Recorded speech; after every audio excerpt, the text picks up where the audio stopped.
Hi everyone, welcome to the Sports Editor. We chat up to Garnett Tarr. Garnett's got an incredible story with him, in the sense that he dominated at schoolboy level, playing first team cricket for 3.5 years, and was also the keeper for the first team. He then had a lot of success with his school team, winning the Coca-Cola T20 Championship, as well as doing exceptionally well for the Northern Cape, playing for the SA Invitational side against England. And really has a story to him where he also broke a record at the Cubs Week, scoring 181 runs not out. Quite a fantastic cricketer, to say the least. So we spoke to Garnett, asked him about how he's handled all those different pressures of being first team captain and just the busyness of cricket. Do enjoy the chat. Thank you very much. Garnett, welcome to the Sports Editor. Thank you for taking time out to chat about your cricket career, and really looking to see how you develop in the future. So it's exciting times for you. Yeah, it has been. Just locked down a bit. Can't hit balls or anything, which obviously is draining. I don't think I've ever gone so long without getting a net in. But at least can get out and run a bit. Have at least some stuff with my house which I can gym with.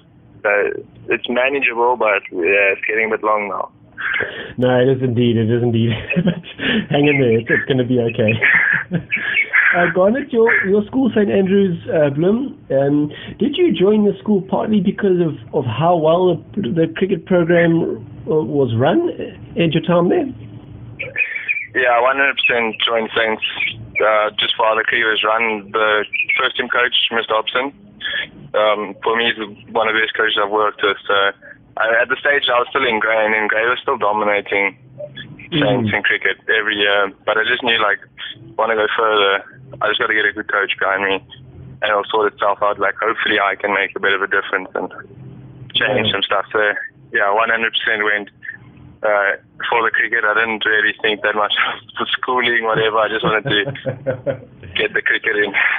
Yeah, because look, with all due respect to St. Andrews, the Grey College has obviously got that whole reputation of being such a machine school, but it paid dividends for you because you've gone on to do great things for cricket. And looking at that, 2018 was a great year for you. You guys won the Schools T20 Championship. You made piles of runs, and you played in Coke Week. Best way to describe you is cricket hungry? Yeah, I think my life gets out cricket hungry, basically. 2018 was by far a highlight, personally, with performance-wise, and then also the amount of stuff we won in 2018. That is by far my best year so long. No, that's awesome. Because you were also the first 11 captain, and you made a good number of centuries. How many runs did you actually score for Saints? Do you know off the top of your head? No, I wish I kept count, to be honest. I don't really. I more just try to count the hundreds. If I knew I got my benchmark, I try to get at least 5 a year. If I got that, then I knew, okay, I've got good runs this season.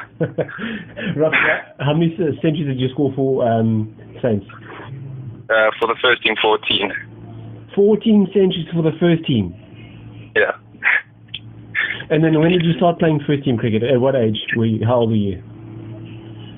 I actually played first team before I went to a day of school at Saints. I went on the tour just before the start of grade 9, but grade 9 it was more when they needed a player. Wow. Then they'd bring me in. Me and obviously Gerald Coutier was also in my team. That's brilliant. 14 centuries, wow, okay.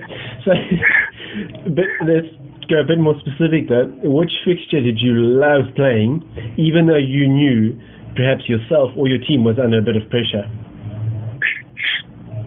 I think my favorite fixture, just how tough it was, and I don't know, there's just different buzz about it. Whenever we went to go play St. Andrews Grahamstown in Grahamstown. Oh, wow. I think that one always had a little special place for me. I don't know why. Just from the first fixture, I just always enjoyed it. I like the field, just everything like that. That fixture is by far the toughest, mentally and everything, was when we had to play Grey. Sure, yeah, because they also run a good program there, and Mr. Cole Bradfield's in charge of the first team there. It's a good setup there as well. But yeah, that's good. So then roughly, how many fixtures did you play, just say in a calendar year, roughly? Well, I played 3 and a bit years, and I got about 121 caps. So we played quite a lot. I know till the end, like grade 11 and 10, we started really specializing in T20. Yeah. Because that's obviously where school cricket, like, you get a name in your team. Yes. So then grade 11 and 12, end of grade 10 more or less, we started playing heavy T20 fixtures. We at least played, sometimes we played 3 a week, 4 a week. Wow. Sure. Okay, that's challenging because, you look at that, you're obviously the captain, you've got your school work to do. You obviously handle pressure very well, don't you?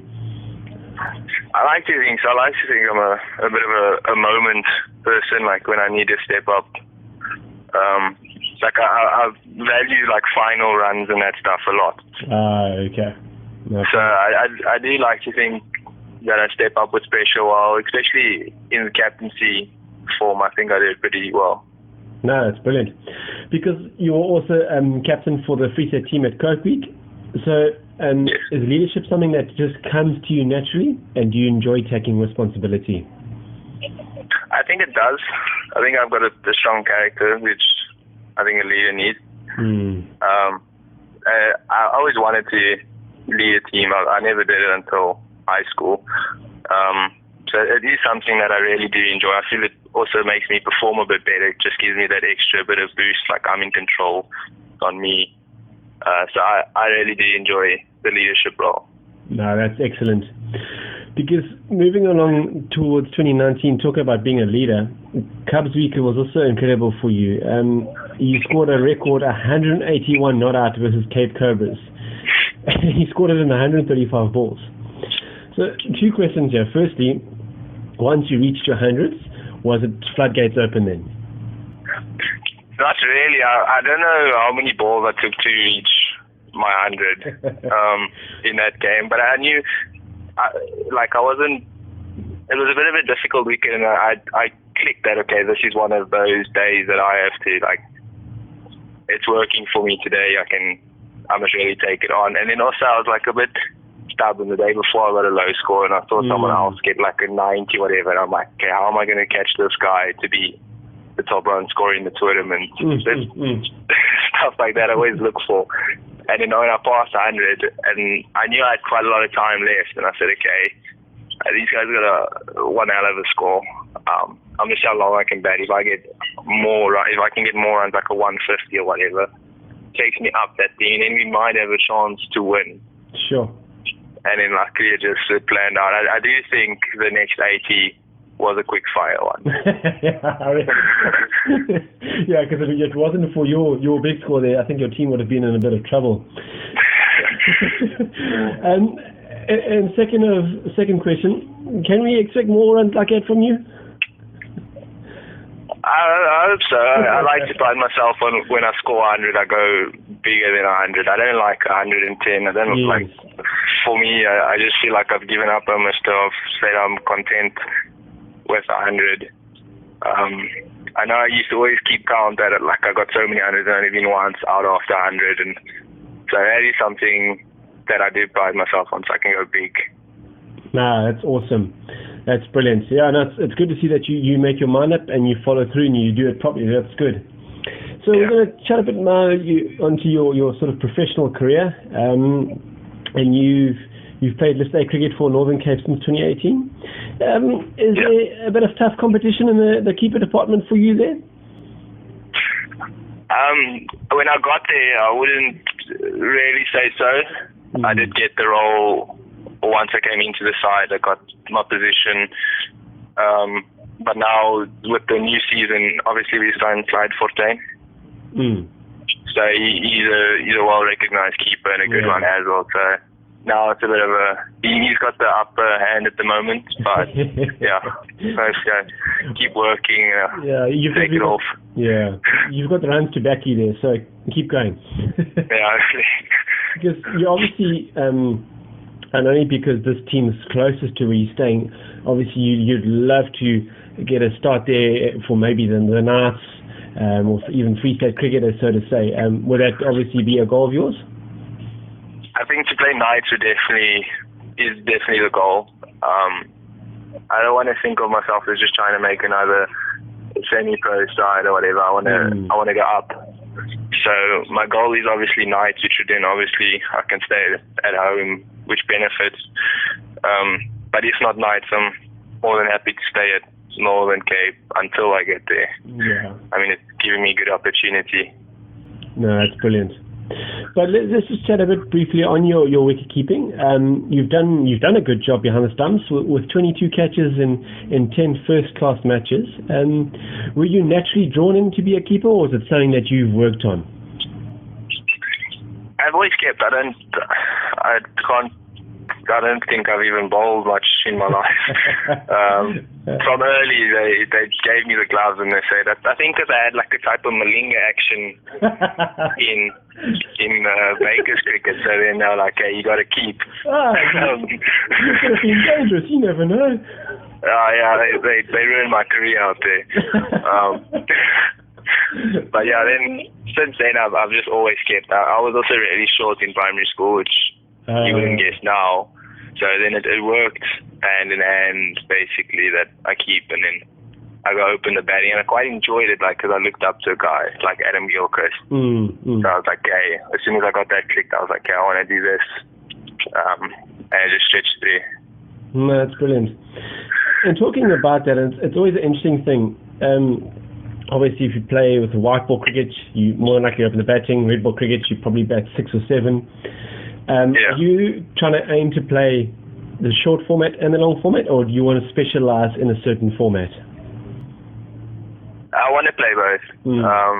I think my game can fall into both. I am an attacking, but I do take the game on. Like I like to, I score. Yeah, I score reasonably quickly.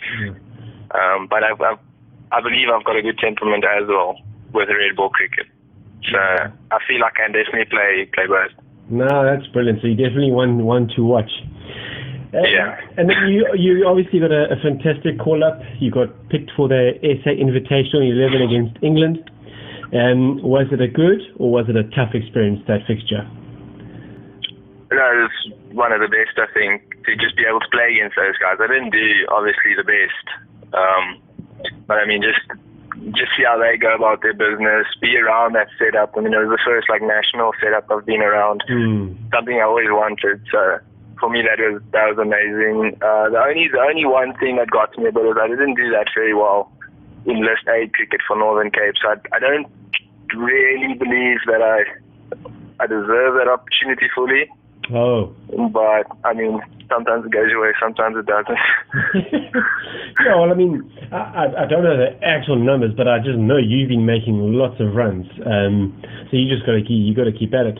And, if the opportunity comes along again, I'm sure you'll grab it with both hands. Would you be keen? Are you looking forward to more encounters like that? I'm striving for more of those games, to be honest. That's pinnacle for me to play international cricket against the big dogs. That's all I want, basically. No, that's brilliant. And you actually had a good time in the Netherlands. You played there for a few months. If the opportunity came again, would you like to try it again overseas?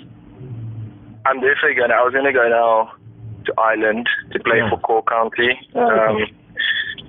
But obviously with the corona around, it's cut me.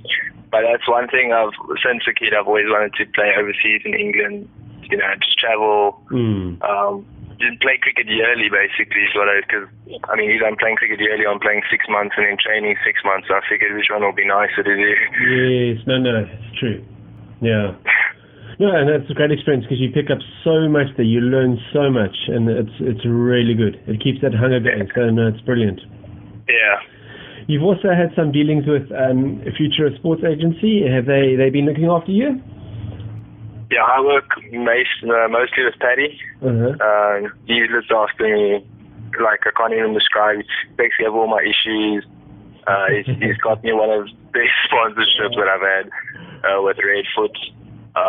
yeah, they basically doing it all for me. And Garnett, if you had to look back and you look at your career, and you've done very well up until a point, do you feel that there's still a lot more for you to give, and there's still a lot more where you can grow through this game of cricket? I do feel there's a lot more that I can give performance-wise, and I haven't been at my best in a professional setup like I know I can be. So that's frustrating, but I know I can give much more. I'm just waiting for a little break.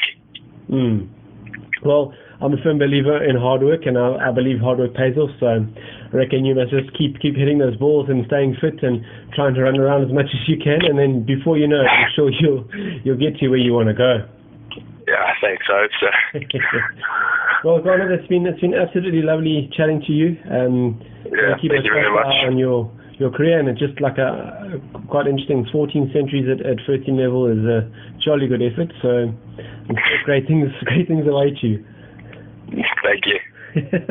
Thanks, Garnett. All the best, man. All right. Cheers. Cheers, man. Cheers. Bye. Bye.